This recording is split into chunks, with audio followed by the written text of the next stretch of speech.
Aloha and good morning.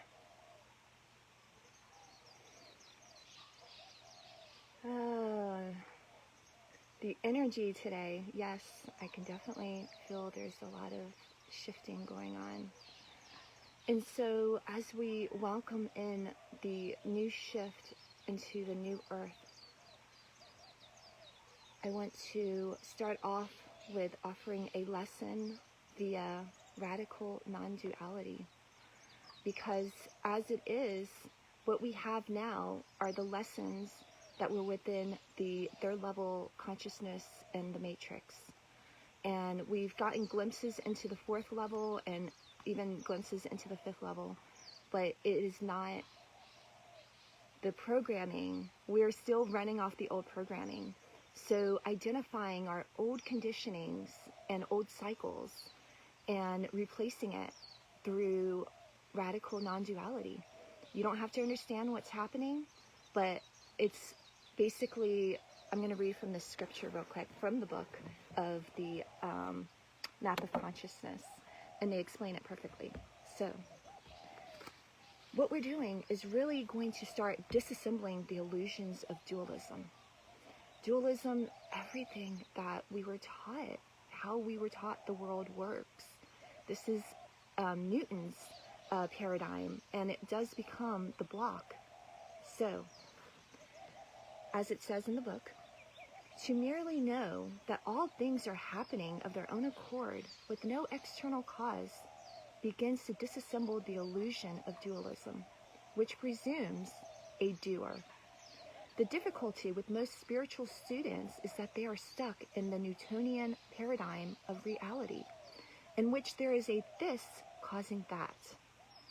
This dualistic belief system is at the core of the ego and is the very source of thinking that there is a separate individual I. There is no separate personal I talking here. Because of an audience or a readership, the field, which is the presence, speaks back to itself, and the I, as a speaker or writer, has nothing to do with it. Did I lose you? Does that sound a bit more complicated than what you were expecting? This is getting right into non-duality. There is no doer. There is no action to claim. There is action being performed, but it is being performed by the field of the presence. And we'll leave it into that.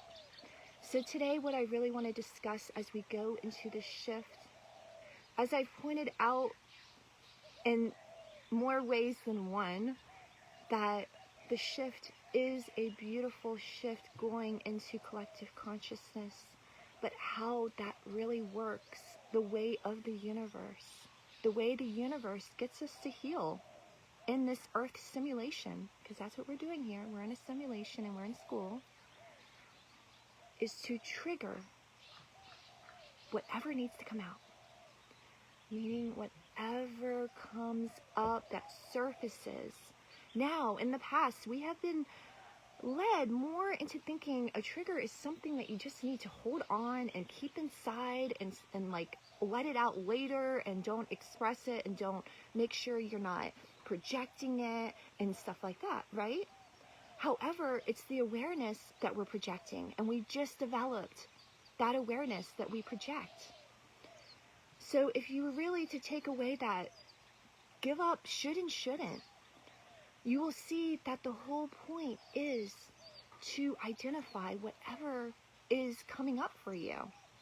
If it's within seeing another person and something triggers you within them, understanding what the lesson is. There's always a mirror, there's always a lesson, there's always something to be grasped within it. So as we go into this new shift and we have to break off all these old conditionings, we start with the number one that will be surfacing in this shift of different timelines. So we have to understand that it's still going to very much affect people that are working through their levels and they're in that lower level. And you accept your triggers. Yes, you can invite your triggers in Ram Dass said something about inviting your mind stories, identifying first what they are, identifying they're your little nuances that keep you stuck in one particular level, that there's a secret payoff in something. Identify that and then invite them in. Don't just push them away. Because what we're called to do is to express whatever needs to be expressed right now. And if that is in the form of a trigger, which I woke up and I had a few messages that were right there, where obviously something that they watched that I said, that I was called into saying, created a stir enough to send me a message about what they felt that was being wrong. And then I'm just happily, I accept whatever triggers come. Honestly, I do, because I know the process. Reiterating again that my partner and I have done this for 5 years, what you guys are about to go into, which is sped up purification, meaning that you will be amplified. So whatever triggers that you have and you've put underneath the rug will be coming out. And how do we do that in a healthy manner? How do we find that balance within there? First, it's identifying it's not a bad thing. It is something that needs to be expressed. It's something that is coming up through one of your chakras. It is through the throat chakra that needs to come out and not be suppressed. It is worse to suppress it than to release it. Now, as I say those words, remember, we are back into non-duality, how I will be teaching from this point on. So you can see within that there is no doer that is separate from the one that's being done to. Meaning, if you feel like I'm saying, yes, let go of your triggers, and then you might be thinking, oh, what does that mean? Like I just yell at my wife or something like that. And it's not that case, guys, because you are not the one doing the action. But yet the action needs to be done, and the action is done by the field, by the presence. And it's only that we've been claiming it. So as you allow yourself to express whatever is coming up for you, if it is a state of joy, beautiful. If it is triggers and it's projections and it's discord, even more beautiful, because now you have that choice and you see that there is an option, and you understand that it is not something to have shame or guilt about. It is nothing that you need to have shame or guilt about at all. But yet we need to express it in a healthy manner. And I went into a little bit of it yesterday with giving a little bit more details about in my sped up purification with my partner.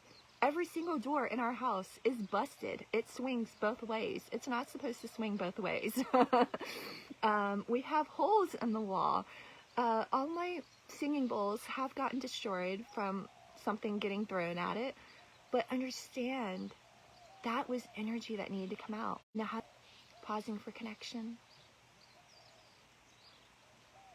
A little patchy service on Maui, but it will be back. But how do we do it in a healthy manner? How do we do it in the way that we can come back from it and be purified from it and not jaded and not scorned? Especially when you're doing this with a partner, especially if you find yourself being super triggered by your partner. Maybe it's a twin flame connection, who knows? But typically the one that triggers you the most is your number one teacher, and that is part of what the twin flame connection really is. But to do it in a healthy manner is to find the expression, whatever needs to come out for you. I've done it through ecstatic dance. And that was a part of my devotional path. That was when I realized that Iyengar yoga, which was great for training the mind and realizing that we're not the ones doing the action, because any form of yoga is to yoke. So we are in the process of yoking ourselves into realization, into developing that practice and that routine in order to see that you are not the one doing the action. And to get free of the mind and to realize there is a story being played in the mind. So we will fluctuate back and forth from higher realms of duality into non-duality. You can break, I mean, I don't know how many sets of dishes we've gone through, but you can take your broken dishes and you can make mosaic art. But the number one thing that you need to realize as you express whatever is coming out and you're doing it with your partner is that you both have an agreement, like an agreement that is not a personal attack of the other person. Sometimes it comes out as a projection when we're in that stage of first witnessing that we are the ones projecting, and that is why we are triggered by the other person before we actually start owning it, right? So you can see where that relationship would turn into there. You can see where that relationship would turn into there is a victim and a perpetrator, and there's something being done. But going into non-duality, there is no difference between the one that feels victimized and the one that they feel like is attacking them, the one that is creating the victimization, right? So we have to see that, sorry, my service is really just going back and forth right now, but we have to see that it is a process of letting out what we need to let out, because it's in you. If that needs to come out, that you need to slam something, you need to break something, that is within you, and it needs to be owned. That is not something caused by another person, but that is something that is within you, and it's stemming from a past life. And mine was definitely stemming from a past life, but it needed to be expressed. And you can turn to Ma Kali, who is the Divine Mother, but she is in the expression of the mouth coming out with her tongue out and blood coming out, and it's showing you that divine beings are not always showing just only light. It is not about only being light, but it's about accepting your inner light and your dark, and you integrate it. And so with the expression of letting those triggers out, let them out, do not suppress them. But how you do it in a healthy manner is that you identify with your partner that we are going through a process. I need to do this, I need to do that, but don't take it personal. It is nothing personal to you. Now, if this communication comes across and your partner is at the stage where they're like, what do you mean you're going to start throwing stuff? Understand that that is where they are karmically too. But there is a reason why you guys are together. And it could be playing out its role and it's coming to an end, or it could be playing out its role and you are to grow together and you are to be able to express what needs to come out and what needs to be expressed. And then to turn around and come back to each other. And can you come back and can you be loving? Can you give a hug right when that moment is over? Right when the whole explosion of the trigger that needed to be expressed, can you turn around and let it all go in that moment and give each other a hug and be loving and kind the rest of the night? That was a huge thing for me. That was something I really had to develop and get past, and it's all through the process. But it was something where it was very much where I took offense, and it was only my partner, who is that divine masculine Scorpio energy, that was expressing what he needed to express because it was within him. It was a past life stemming up.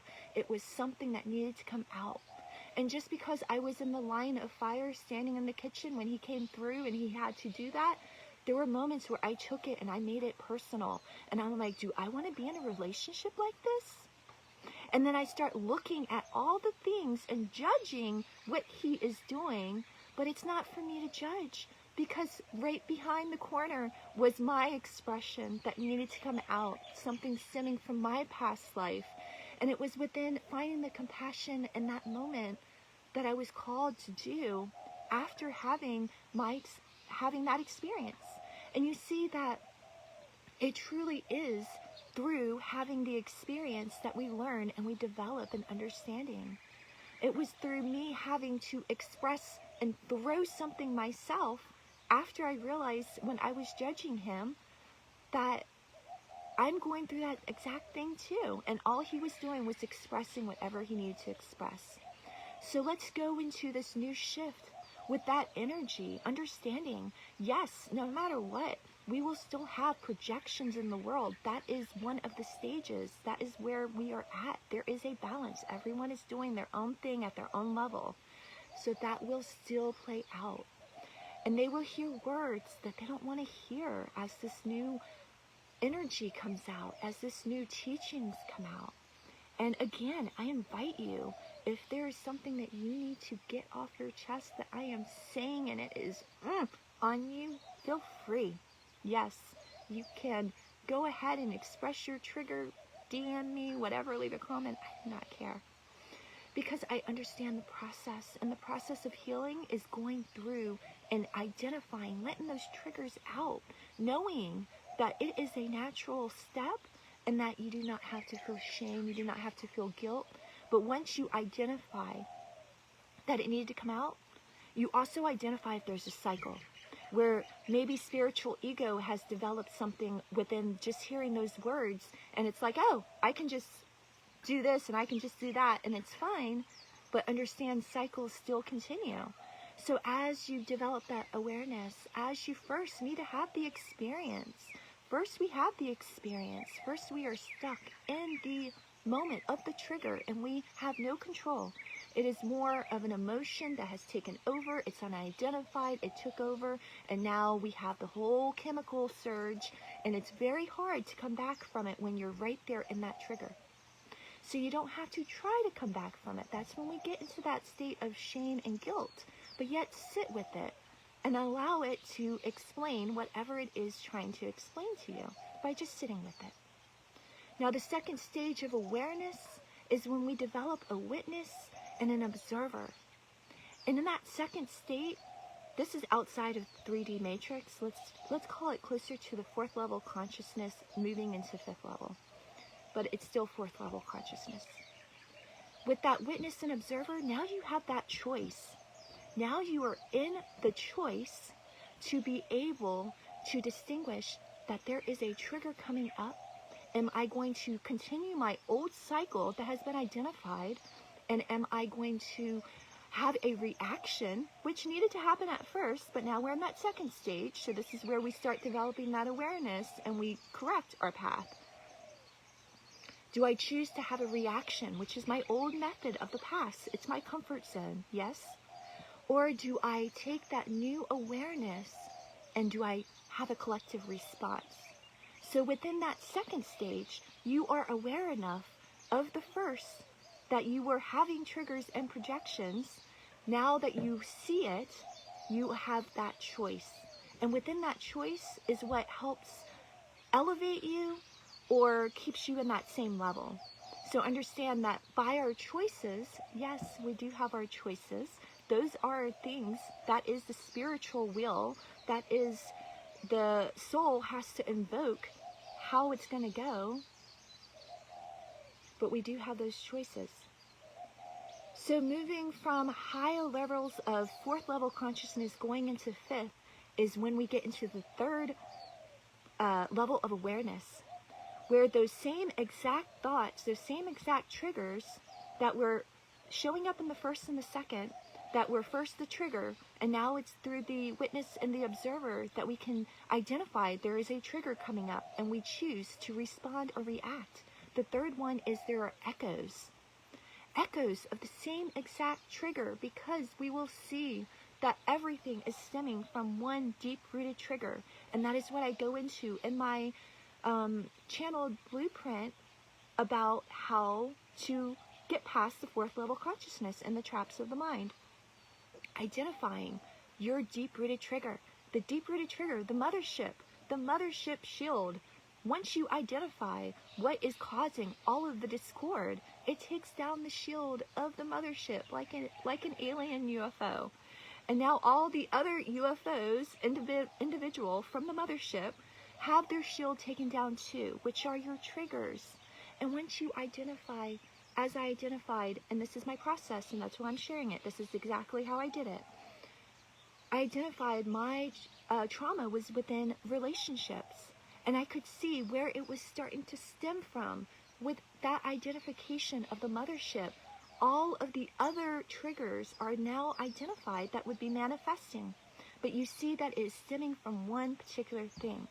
So when I say you start hearing echoes of that same trigger, it's whatever that deep-rooted trigger was, and it will be the same exact things that you identified and you acknowledged at one point. Yes, I have a cycle. Yes, it is me. Yes, I am triggered. Yes, I acknowledge there's a mirror being reflected. But now, within that third level, you're tested yet again because it is a cycle. Everything is on a loop. That is where I brought in the whole Akashic records.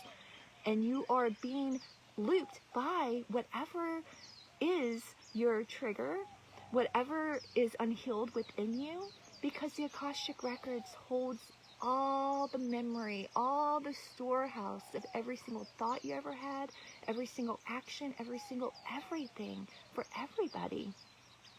So, with that concept, understanding that it is the Akashic records that creates whatever.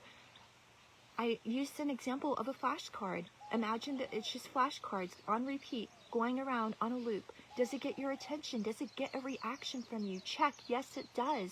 And it goes back on the loop. When you identify you have a cycle, that is right there at that point where it's like, is it getting that reaction? And you're like, oh, moment of awareness. Wait. It's that same cycle. Wow, interesting. It is still repeating. And it doesn't matter who I'm with. It is same exact cycle. It's the same exact lesson because it is repeating itself until you acknowledge it is not anything out there, yet it is everything in here. And so we go straight into it with that. And you allow that. So you go into that third level and you hear the echoes. Get free of your mind and the mind stories by simply identifying that it was something and now it's an echo of it. That means it is starting to dissolve. It is almost right there. All it is just a faint echo, but it does catch your attention still. So then you breathe and you bring it back into the present moment. And you see it's all within our levels of awareness. It's all within where we are putting our energy and our focus. Are we looking external? Are we looking out there? You know, like, are we still looking for confirmation? And can we identify that we're looking for confirmation? Is that identified that it is confirmation that you're seeking when you look external? And that would become a clue leading into what maybe your deep-rooted trigger is. Because anyone could apply a deep-rooted trigger in relationships. And it doesn't have to be romantic relationships, although mine is a romantic relationship. But yet it is identifying that the relationship that we have with each other and the world is not something that is perfectly balanced. It's not something where we're loving and we're open and we're sharing and we're starting to, but there's always that balance.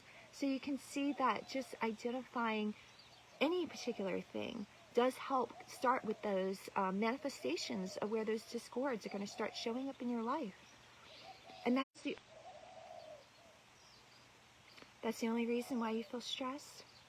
That's the only reason why any of this creates any suffering. That's the only reason why you still hold strong judgments and opinions. And if you are in the mind and you have all the words, I talk to people, I hear it, the words, yes, you've memorized certain words, you've memorized certain teachings, and it is all clues and it's all key points, and it will create the seed and bloom at the perfect, right, divine timing. But understand there's always more to go. If you're still in the mind, if you're still thinking, if you still see anything outside in the world that needs to be changed, know that there's still more to go. It's not about identifying that you are this and other people are that. I hear a lot of that as I'm in these chat forums. And I just want to see where everyone is really at and how we're feeding into our spiritual ego by putting other people down. When you have something that they're saying something else and then you need to reiterate it with your own particular understanding, but it's still some form of putting them down and not accepting what they're saying. And it's perfectly fine, but it needs to be pointed out because it's within identifying the cycle of that. And I am only joining for a short period. It would not be a long period. Sorry, I do have bad service today, which could have very much to do with Mercury and retrograde, right? You have no service. But I wanted to express for us to allow and to own your triggers, to understand whatever is stemming from discord. It is something being reflected within you that needs to be healed. And that is what we're going into now. We're going into a sped up healing. So allow the triggers, find the way to express it in a healthy, balanced way. Identify with your partner that there's stuff that needs to come out, and that is the reason why we are here.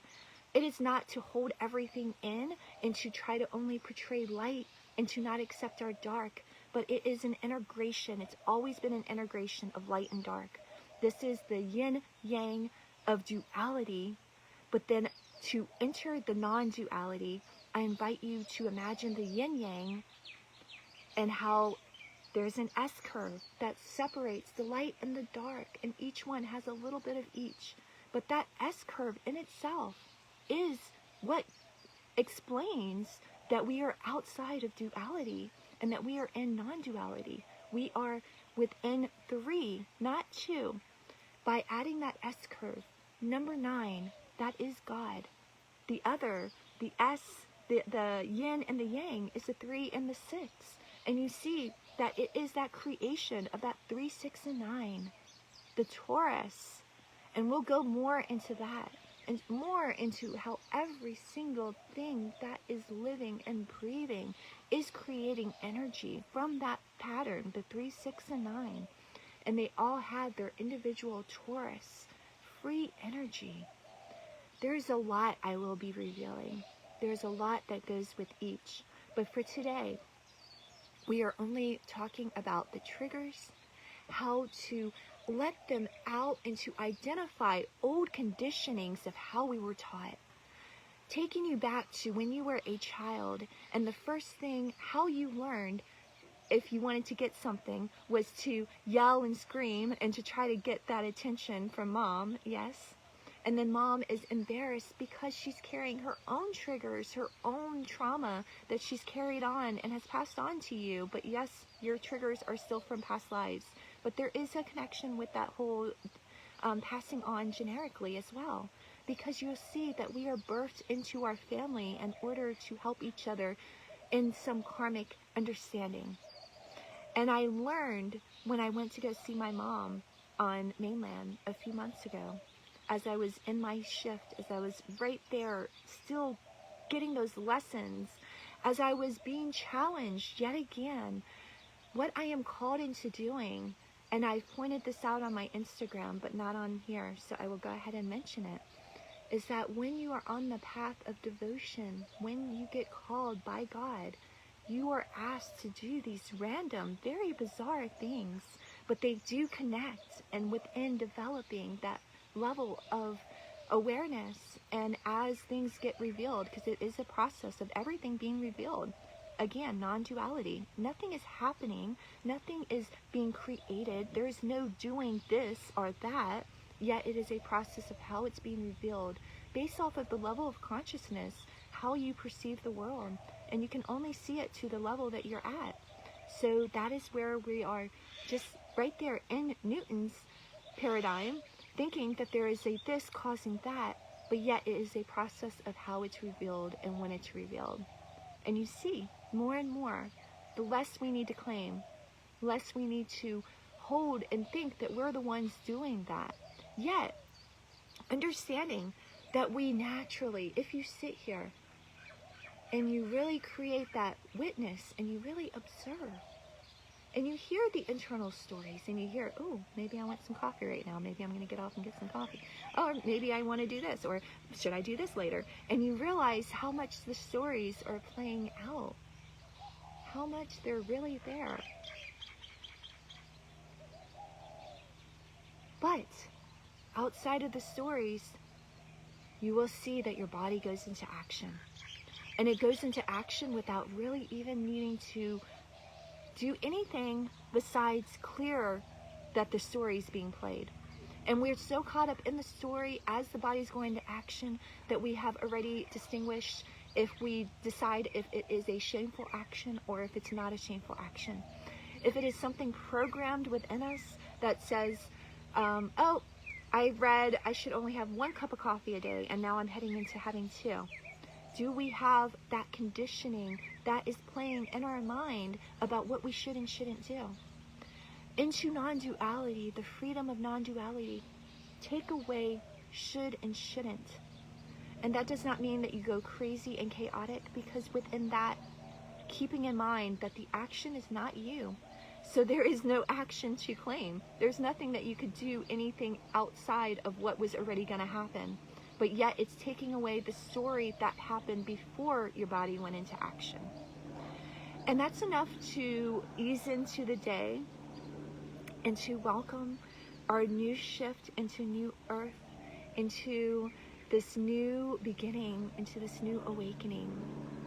And truly to move forward is to first identify all of those old conditionings, the conditionings that you had to unlearn to progress to the level where you're at. Now start applying them every day. Take away the words and the things that always play, and you don't even realize it's a bad thing. You don't even realize maybe that you're holding on to something that was said in the past. As I used an example yesterday of, as I was growing up and I was getting yelled at, my name's Maria, but I would be yelled at like Marie, you know, why did you do this, Marie? Oh, Marie. And then I carried that on into my adulthood. Subconsciously, as I did something or I forgot something, even if I was just joking with myself, this wasn't like I was mad at myself, but it was just joking, and I'm like, oh, Marie. And I had that whole pattern from childhood, just hearing my parents say it, and it carried over into adulthood. And you identify it, and you say, oh, no, that's not me. Why? I don't need to carry that over. And I carried over that I was not good with directions. And you understand that what you carry over and you repeat on a regular basis, even as a joke, because jokes are really just truth with a layer of a ha-ha on top just to try to lighten it up. But you get so clean and clear of it, and you just say, it's not that. At one point maybe it was. But as I found my way across Europe, backpacking, hitting like 10 different countries, I very soon realized where I was saying, I'm not good with directions, but then as I'm navigating around and barely, I don't even have a cell phone service, and I'm just using my map, and I'm reading the map, and I'm doing it old school, and I'm looking at the thing, but it's just a whole bunch of stuff. And I was like, you know what? That was something that I was putting in my mind. And you soon realize how much of that becomes an affirmation. Yes, affirmations are good when you're speaking positively, but when you're speaking negatively to yourself and it's unidentified, you're creating an affirmation in your mind of what other people have said, and it's replaying and it's repeating, and it's creating your own inner limitation. So, to end today, going into April 8th, the much anticipated day, and tomorrow will be the huge shift for me. I know that because it will happen overnight of what I explained with what the whole energy shift and everything is. And understand this is divinely placed. This is divinely said. This is part of my path, of my soul purpose and my destiny, is that I am to own my truth. God asked me to own my truth, so I will continue to own my truth.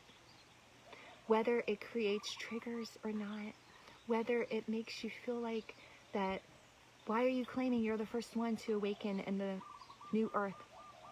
Because it will come out. It will come out. It plays its role. And I am to own it now, even if it doesn't have any stronghold right now. But it is the process of being tested by your Creator. And I've been tested many times. Go to mainland. I broke up with my twin flame, made love to him as he thought he was breaking up with me, just to go to mainland, because I was supposed to go, and I was supposed to give him that space so he could go and do his thing, and I was supposed to go and learn my lessons as well. And I took that leap, and it's about taking those leaps. And that was one of my most recent tests. And you'll see that the more that you invite the purification process, and you realize that you are in the earth simulation for that purpose, and you invite the Creator and say, I understand every single lesson is teaching me something. I am learning. I am just learning. You will start playing the game, and you will be tested in certain ways of that. And it's very much like the story of Abraham, where he had to bring his son to the hill and thought he had to offer a sacrifice, but it was God testing him. And you'll see that there are many times that that becomes apparent when you are on the path to him. You will be tested, because it is not within the self, the lowercase self, that finds God, but it is within the guidance of your higher case self that is guiding you. It is the Holy Spirit, and that is the one doing the action. And I say you're not doing the action, it's Holy Spirit flow, and it's only us claiming that we're doing it. I will leave you at that, and we will continue again.